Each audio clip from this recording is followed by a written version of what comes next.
Hi all, అంతా ఎలా ఉన్నారు? బాగున్నారా? నేను ఇప్పుడు చెప్పే టాపిక్ కన్నా ముందు నా ఛానల్ లైక్ చేయండి, షేర్ చేయండి, సబ్స్క్రైబ్ చేసుకోండి. నన్ను ఎంకరేజ్ చేయండి ఫ్రెండ్స్. మీరు ఎంకరేజ్ చేయడం వల్ల నేను యూట్యూబ్లో ముందుకెళ్ళగలుగుతాను. చూస్తున్నారు కానీ లైక్ చేయట్లేదు. అలా అయితే నా ఛానల్ ఎలా రీచ్ అవుతుంది? ఓకే ఫ్రెండ్స్, ఈ హెల్ప్ నాకు చేస్తారు కదా. ఇప్పుడు టాపిక్లోకి వెళ్దాం. ఏంటి అంటే, ఇంటి యజమాని ఎప్పుడైతే స్థిరమైన మార్గంలో నడుస్తారో ఆ కుటుంబం కూడా స్థిరంగా ఉంటుంది, మంచి పద్ధతిలో నడుస్తుంది.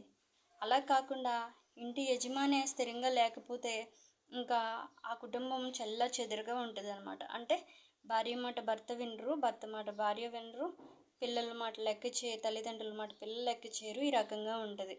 అలా కాకుండా ఇంటి యజమాని ఎప్పుడైతే మంచి మార్గంలో నడుస్తారో ఆ కుటుంబం ఇంక చూసుకోకుండా చాలా మంచి మార్గంలో నడుస్తుంది అనమాట. కాబట్టి దీని అంతటికి కారణం యజమాని స్థిరంగా ఉండడం.